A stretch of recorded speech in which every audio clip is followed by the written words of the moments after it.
நேயர்கள் அனைவருக்கும் வணக்கம். ரேவதி சண்முகம் கவிஞர் சமையல் சேனல்ல நம்ம பதிவுகள் போட போற போது அந்த ஷார்ட்ஸ்ல இதெல்லாம் பார்த்தீங்கன்னா ஒருத்தவங்க தொடர்ந்து வந்து ஒரு 2 பேர் புட்டெல்லாம் கொஞ்சம் செஞ்சு காமிக்கிறேன் நாங்கள் டெய்லி யூஸ் பண்ணுறதுக்கு அப்படிங்கிறாங்க. ஸோ அந்த மாதிரி ஒரு புட்டு பண்ணி காமிக்கலன்னு இதில் வந்து இன்றைக்கி நான் பண்ண போகிறது நார்மலாக அந்த நாளில் இந்த நம்ம வந்து சாதா புட்டு வேக வச்சு பண்ணுவோம் இல்லையா, அதில் ஒரு காரம் ஒன்று இனிப்பு ஒன்று காமிக்கிறான்னு. அதே சமயம் இந்த இதில் நம்ம புட்டு குழலை பண்ணுறது அந்த மாதிரி இதையும் அது ஒரு நாள் நான் சிகப்பரிசியில் காமிக்கிறேன். இன்றைக்கி நான் எடுத்துருக்கிறது இந்த வெள்ளை அரிசி மாவரிசி. ஆக்சுவலாக இது வந்து நான் நல்லா ஒரு மணி நேரம் ஊற விட்டுட்டு நல்லா 1 மணி நேரம் 2 மணி நேரம் ஊறினாலும் தப்பு இல்லை, ஒரு 2 மணி நேரம் ஊறட்டும். ஊறினதுக்கப்புறம் நல்லா தண்ணியை கழுவிட்டு வடிச்சிடுங்க. நல்லா தண்ணி வடிச்சதுக்கப்புறம் வீட்டுக்குள்ளேயே நடுவில் உணர்த்திட்டு அதுக்கப்புறமா அதை வந்து மிஷினில் கொஞ்சம் ஈரம் ரொம்ப இருக்கக்கூடாது, அப்படி தொட்டு பார்த்தா உதிரணும். அந்த மாதிரி பத்திரத்தை கூட மிஷினில் கொடுத்து அரைக்கணும். மிஷினில் கொடுத்து அரைக்கிறதுக்கு முன்னாடி 1 கப்பு சாதா அரிசியை கொடுத்து அரைச்சி எடுத்துட்டு அதுக்கப்புறம் இதை கொடுங்க. அப்போ தான் எதுவும் கலக்காமல் வரும். அதை அரைச்சி எடுத்துகிட்டு வந்து வீட்டில் நல்லா கொஞ்சம் ஒரு கடாயை வச்சு கொஞ்சம் கொஞ்சமாக போட்டு வறுத்துருங்க. வறுத்த மாவை வந்து இப்படி நீங்கள் இப்படி கோடு போட்டிங்கன்னா அழகாக போட வரணும். இப்படி போட்டிங்கன்னா போடு. இப்போ பார்த்தீங்கன்னா இது இந்த சிகப்பு இதுலேயே போட்டு காமிக்கிறேன். இப்படி போட்டிங்கன்னா போட வரணும். இந்த பதத்தில் வறுத்துடணும். வறுத்து எடுத்துக்கிட்டு அதுக்கப்புறமா சலிச்சு வச்சுக்கலாம். ஆனால் மாவு ஜல்லடை ரவை ஜல்லடை தான் சலிக்கணும். ஏன்னா அந்த லேசாக ஒரு கரகரப்பு இருக்கணும். அதில் இல்லை ஒரு நம்ம வடிகட்டி எடுத்து காமிக்கிறேன். அந்த வடிகட்டி சலிச்சு நான் அதுதான் சலிச்சு வச்சேன். சளிச்சிட்டு மீதி வந்து இந்த குண்டு கட்டியாக தட்டிருக்கோம்.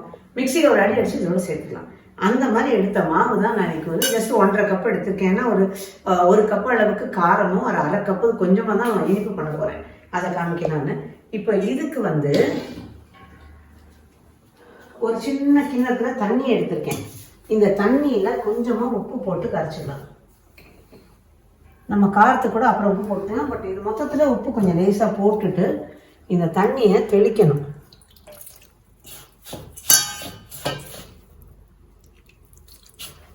ஈர மாவுல தெரியணும்.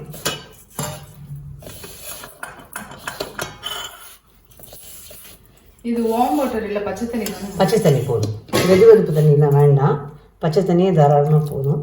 தண்ணி கொஞ்சம் நல்லாவே ஈரம் தெரியணும். அப்போ தான் மாவு நல்லா உனக்கு வெந்து வரும். அந்த ஈரத்தை வந்து இழுத்துக்கிட்டு மாவு வேகும். அப்போ ஈரத்தன்மை இல்லைன்னா மாவு வந்து இதுவாகவே தான் இருக்கும்.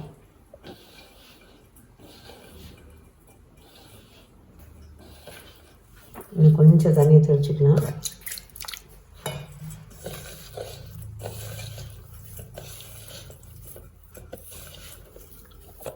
இந்த மாதிரி நல்லா பெசரிக்கிங்க. இது பெசறது தான் பார்த்தீங்கன்னா பெரிய இதுவாக இருக்கும். ஆனால் பெசரணும். இந்த மாதிரி இது அடியோட மேல் பெரட்டி பண்ணணும். இந்த தண்ணி அளவு வந்து இதில் கிடையாதுங்க. ஆனால் தண்ணியை தெளித்து பெசரிக்கணும். பால் புட்டுன்னு ஒன்று பண்ணுவோம். அந்த பால் புட்டுக்கு வந்து தண்ணியை அளந்து தேங்காய் பால்லையே இதை தெளித்து வேக விடுறது. அது ஒரு மாதிரி ரொம்ப நல்லாயிருக்கும். ஆனால் அதுவுமே காரம் இனிப்பு இல்லாமல் காரமாக தான் பண்ணுவோம். அந்த புட்டும் நல்லாயிருக்கும். இப்போ தான் புட்டு மாவுலாம் ரெடியாக கிடைக்கிதுன்னு வாங்கி பண்ணிடுறோம் இல்லையா, பண்ணிடலாம். பட் நம்ம பண்ணுற போது அது வேறு மாதிரி நல்லா தான் இருக்கும். இப்போ அவ்வளோதான். இப்போ பார்த்தீங்கன்னா தெரியும். இப்போ இந்த மாவை வந்து நல்ல ஈரம் உள் வாங்கியிருக்கு. நான் அடியோட மேல் வந்து அப்படியே பரட்டி எடுத்துருக்கேன். இப்போ இதை லேசாக பிடிச்சி பாருங்கள். நல்லா பிடிக்க வருது பாருங்கள். இந்த மாதிரி ஒரு பதம் வரணும். இப்போ இதை வந்து நான் இந்த ஜல்லடை தான் சொன்னேன். இந்த ஜல்லடை கிடச்சா பண்ணுங்கள். ஏன்னா வீட்டில் நம்ம மாவு சலிக்கிற ஜல்லடை வச்சுருப்போம் இல்லையா, அதில் வந்து சலிச்சுக்கிட்டா கூட சரியாக இருக்கும். ஆனால் இப்போ வந்து இது ஏன் ஜலிக்கிறீங்க அப்படின்னு நீங்கள் கேட்டிங்கன்னா, இது அப்படியே வேக வச்சோன்னு வச்சுக்கோங்க. இப்போ பார்த்தீங்கன்னா தெரியும். இங்கே இந்த 1 அதிகமாக கட்டியெல்லாம் இருக்குது இல்லையா, இந்த 1-2 கட்டி இருக்குல்ல, இதெல்லாம் வந்து ரப்பர் மாதிரி ஆகிடும் வெந்துச்சுன்னா. அதனால இது நல்லா தேய்ச்சி இந்த மாதிரி பூவாக எடுத்துடணும். சலிக்கும் போது இந்த மாதிரி நல்லா பார்த்தீங்கன்னா தெரியும். தேய்ச்சி பண்ணிங்கன்னா ஈஸியாக வந்துடும். இல்லை வீட்டில் வச்சுருந்த இந்த ஜல்லடை இல்லை, வீட்டில் மாவு ஜலிக்கிற ஜல்லடைன்னா ரவை ஜல்லடை எடுத்துக்கோங்க, கரெக்டாக இருக்கும். இந்த பார்த்தீங்கன்னா தெரியும். இந்த மாதிரி வந்து இறங்கணும். இதை வந்து இப்படி பிடிச்சிக்கிட்டு இப்படி இறக்கணும். தேய்ச்சி பண்ணிங்கன்னா வந்துடும். இப்போ பார்த்தீங்கன்னா தெரியும். இது இருக்குது பாருங்கள், நல்ல பூவாக இருக்குது பாருங்கள். இந்த மாதிரி வரணும். இப்போ இவ்வளோ மாவு இருக்குல்ல, இது இன்னொரு மெத்தடு பார்த்தீங்கன்னா, இவ்வளோ நேரம் தேய்க்க முடியாதுங்க அதெல்லாம் அப்படி இப்படின்னு சொல்கிறவங்களுக்கு. ஆனால் ஓரளவு தேய்ச்சி எடுத்துக்கிட்டு மீதி இருக்கிற மாவை இந்த மாதிரி ஒரு சுற்று. இது வந்து நீங்கள் பல்ஸ் மோடில் தான் போட முடியும், அடிக்கக்கூடாது. பல்ஸ் மோடில் லேசாக அப்படி உதுத்துட்டு விட்டிங்கன்னா ஒன்று மணி கட்டி இருக்கும். அது லேசாக சளிச்சு ஈஸியாக. இப்போ பாருங்கள், உடஞ்சிருச்சு பாருங்கள். அப்படியே அவ்வளோதான். இதை அப்படியே எடுத்துக்கலாம். இது ஈஸியாக இருக்கே, இதே பண்ணிடலாமா அப்படின்னு கேட்காதீங்க. மொத்தமாகவும் பண்ணுறதை விட லாஸ்ட்டில் பண்ணுறது ஈஸியாக இருக்கும். இதுவுமே இது தேவை கிடையாது. இது தட்டிட்டு ஒன்றும் எடுத்துக்கலாம். அப்படி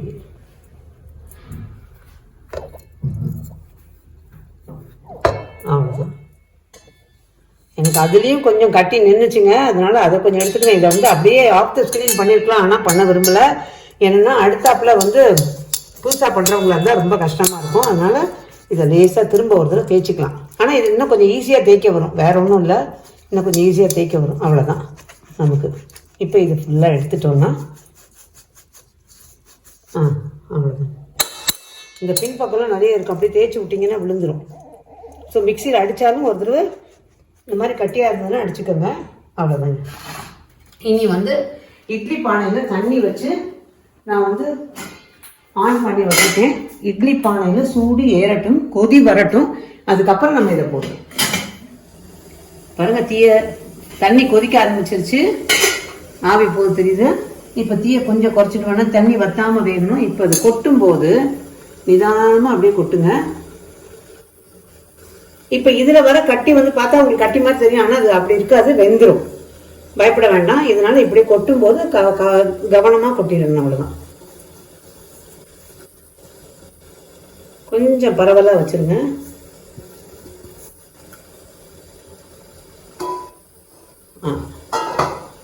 இப்போ மூடியை போட்டு 10லேருந்து ஒரு 12லேருந்து 15 நிமிஷம், மேக்ஸிமம் 15 நிமிஷம் மினிமம் வெந்துருச்சான்னு தெரியறதுக்கு எப்படிங்கிறது வெந்ததுக்கு அப்புறமா நான் காமிக்கிறேன். இது வேகட்டும். மீடியம் ஃப்ளேமோட கொஞ்சம் கம்மியாகவே வச்சுக்கோங்க, வச்சு அது வேகட்டும். இப்போ ஒரு 12 நிமிஷம் 13 நிமிஷம் ஆயிடுச்சு. இப்போ இது பார்த்துக்கலாம். வெந்திருக்கு. ஏன்னா ஆவி குப்புக்கும்போது வெளிப்பக்கம் வரவும் அது ஓரளவு பழக்கப்பட்டவங்களுக்கு தெரியும், ஆவி நல்லா வெளியில தள்ளும், அப்படின்னா வெந்துருச்சுன்னு அர்த்தம். சரி, இதை வந்து எப்படி வெந்துருச்சுன்னு பார்க்கணும்னு கேட்டீங்கன்னா தீயை குறைச்சிடுங்க. கொஞ்சமா மாவு அந்த வெந்த இதை எடுத்துங்க, புட்டு எடுத்து ஒரு இதில் போட்டுங்க. இதை அப்படியே பார்க்கலாம், ஆனால் சின்ன பிள்ளைங்களா இருந்தீங்கன்னா கொஞ்சம் கஷ்டம். இப்போ பார்த்தீங்கன்னா இதை எடுத்து அப்படியே உருட்டணும். இந்த உருட்டினீங்கன்னா உருட்டை வருது பாருங்க, நீள ஒரு கயர் மாதிரி, இந்த மாதிரி உருட்ட வரணும். உருட்ட வந்துச்சுன்னா மாவு வெந்திருக்குன்னு அர்த்தம். இந்த பார்த்தீங்கன்னா தெரியும், இந்த பாருங்க, இந்த மாதிரி உருட்ட வரணும். உருட்ட வந்தால் மாவு வெந்துருச்சு அப்படின்னு கொள்ளலாம். இது எடுத்துட்டோம். எடுத்துட்டு அப்படியே கொட்டிடுங்க.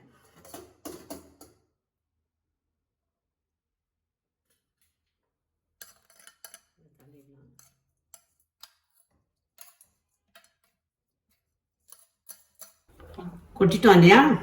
3 பாகமாக பிரிச்சுக்கலாம்.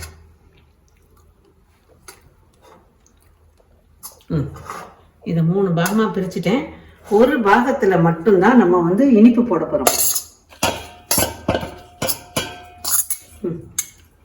அவ்வளோதான். இந்த மீதியை வந்து அப்படியே காரமாக்கிடணும். இப்போ இதெல்லாம் உதிர்ந்துடும், பார்த்தீங்கன்னா கடகடன்னு உதிர்ந்துடும், இதுவாக இருக்காது. ஸோ இந்த மட்டும் தான் இனிப்பு இதில் கொஞ்சம் கூட இருக்க மாதிரி இருக்கு. அவ்வளோதான். இப்போ இதை வந்து காரம் ஃபஸ்ட்டு தாளிச்சு கொட்டிடுறேன், அதுக்கப்புறமா இனிப்பு தாளிச்சிடணும். இது காரத்துக்கு பார்த்தீங்கன்னா ஒரு சின்ன தாளிக்கிற கரண்டி உள்ளே போட்டிருக்கேன். ஜஸ்ட்டு ஒரு டேபிள் ஸ்பூன் அளவுக்கு தான் எண்ணெய் விட்டுருக்கேன். இதில் கொஞ்சம் சூடாக இருக்கும் போதே கொஞ்சமாக 2 குட்டி டீஸ்பூன், அதனால் 2 டீஸ்பூன் நெய் விடுறேன். அவ்வளோதான். எண்ணெய் கொஞ்சம் காஞ்சதும் கடுகு இதை கொஞ்சம் குறைச்சிடுறேன். அப்புறம் உளுந்து,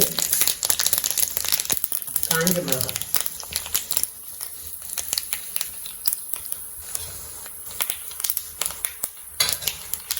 நல்லா கொஞ்சம் இளம் வறுப்பா அந்த உளுந்து வறுபடணும்.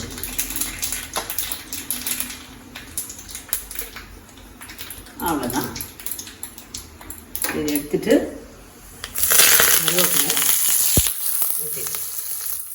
அப்புறம் கொஞ்சமா தேங்காய் பூ. நான் தேங்காய் இங்கே வச்சிருக்கேன். நான் அப்பப்போ கேமரா விட்டு ஓடி போயிடுறேன். அதான் சொல்லுவாங்க, அப்புறம் கேமராக்குள்ள பார்க்க நான் வந்துட்டேன் கேமராக்கு. அவ்வளோதான். இப்போ இதை போட்டு வச்சாச்சு. ஆண்டி திருப்பி போயிட்டனே, அந்த பக்கம் இருக்கேன் சாமா. நான் என்ன பண்ணுவேன், இதில் வந்து ஏற்கனவே உப்பு போட்டிருக்கோம்.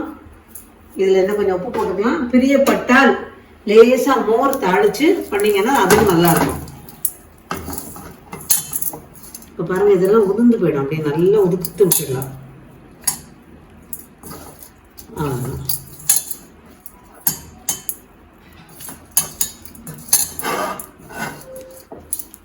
இது ஈவன் இந்த மாதிரி பாத்திரம் இல்லாதவங்க அந்த குழா புட்டு பாத்திரத்துல யூஸ்வலா பண்ற மாதிரி வேக வச்சுட்டு எடுத்து கூட நல்லா தாளிச்சுக்கலாம். நம்ம அது ஒரு தடவை காமிக்கிறேன்னு சொல்லியிருக்கேன், அதுவும் காமிக்கிறேன். அது வந்து எப்படி சரட்டை மாதிரி இருக்கிறது, தேங்காய் மூடி இருக்கு இல்லையா, அந்த ஷேப்ல வச்சிருக்கேன்.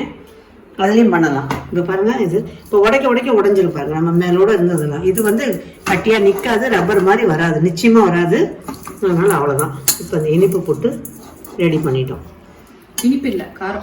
சாரி அதை மறந்துட்டு கிளறுற வேகத்தில் காரத்தை இனிப்பாக்கிட்டேன். அவ்வளோதாங்க. இப்போ அடுத்தது இனிப்பு.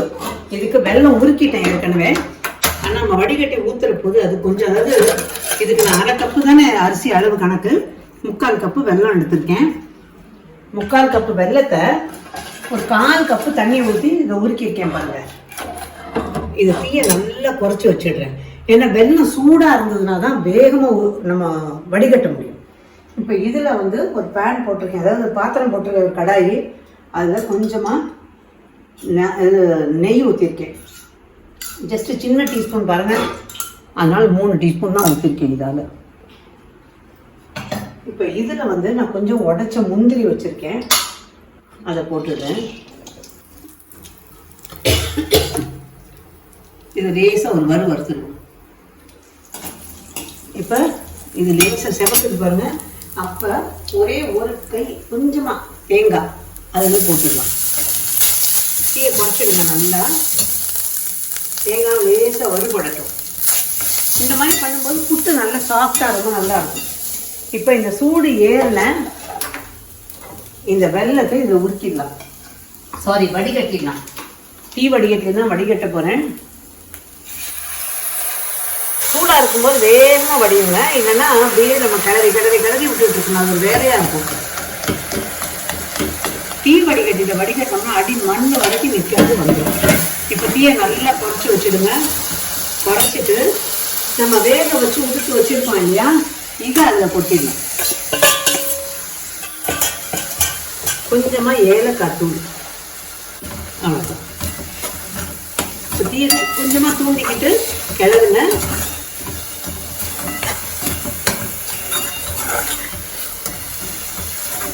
இப்போ இதில் லேசாக நான் 1 டீஸ்பூன் நெய் விடுவேன். எப்பவுமே தாளிக்கிறது ஒரு பக்கம்னா சும்மா பச்சையை நெய் விட்டால் வாசமாக இருக்கும்.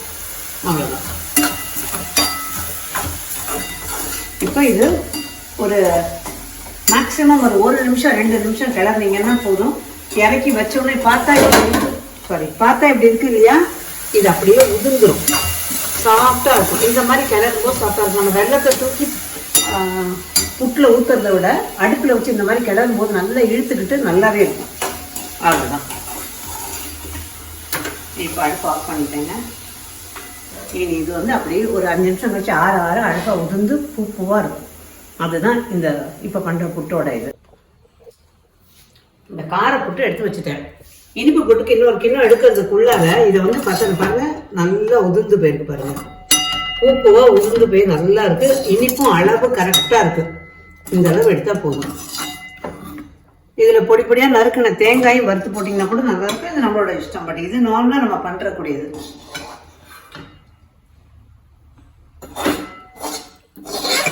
அப்படியே உதிராக இருக்கு.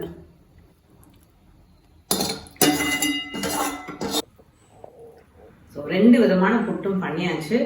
ஒன்று இனிப்பு, ஒன்று காரம். இதில் ஒரு வாய் சாப்பிட்டுட்டு கொஞ்சம் அப்படி இதுவானதுக்கப்புறம் ஒரு காரம் ஒரு வாய் சாப்பிட்டீங்கன்னா மாற்றி சூப்பராக இருக்கும். ஆக்சுவலாக அந்த கார புட்டுக்கு ஒரு நல்ல காம்பினேஷன் பாசிப்பருப்பு சாம்பார். இது ராகிலையும் பண்ணலாம் இந்த புட்டெல்லாம். அதுக்கும் வந்து பாசிப்பருப்பு சாம்பார் எக்ஸலண்ட்டாக ரொம்ப நல்லா இருக்கும். நான் ஒரு நாளைக்கு சிகப்பரிசி புட்டு பாசிப்பருப்பு அதுக்கு பேர் மறந்து போயிட்டேன். இது யோசிச்சு சொல்லிடுறேங்க. சிகப்பரிசி புட்டு அதோட கூட ராகி அந்த புட்டும் சேர்த்து நான் செஞ்சு காமிக்கிறேன் எப்படி பண்ணுறதுங்கிறது. தெரிஞ்சவங்க நிறைய பேர் இருப்பீங்க, தெரியாதவங்களுக்கு இது செஞ்சு காமிக்கிறாங்க. இந்த வீடியோ பிடிச்சிருந்தா லைக் பண்ணுங்க, ஷேர் பண்ணுங்க, சப்ஸ்கிரைப் பண்ணுங்க. மீண்டும் இதே மாதிரி இன்னும் ஒரு பதிவில் உங்களை சந்திக்கும் வரை நன்றி, வணக்கம். வணக்கம் சொல்ல கை வர மாட்டேங்குது. ஆண்டி, அவங்களுக்கு அடுத்து என்ன பார்க்கணும்னு கேளுங்க. ஆமா, நம்மளா ஏதோ செஞ்சு காமிச்சிட்டு இருக்கோம்ல, அவங்களுக்கு என்ன வேணுங்கிறதையும் கேட்கலாம். அவ கேட்கறது உங்களுக்கும் கேட்குது இல்லைங்க. அப்ப நீங்களே பதில் சொல்லிடுங்க. என்ன வேணுங்கிறத சொன்னீங்கன்னா எனக்கு தெரிஞ்சு, அப்படி தெரியலன்னா கூட கத்துக்கிட்டாவது நான் பண்ணி காமிக்கிறேன். ஸோ மீண்டும் சந்திப்போம். நன்றி, வணக்கம்.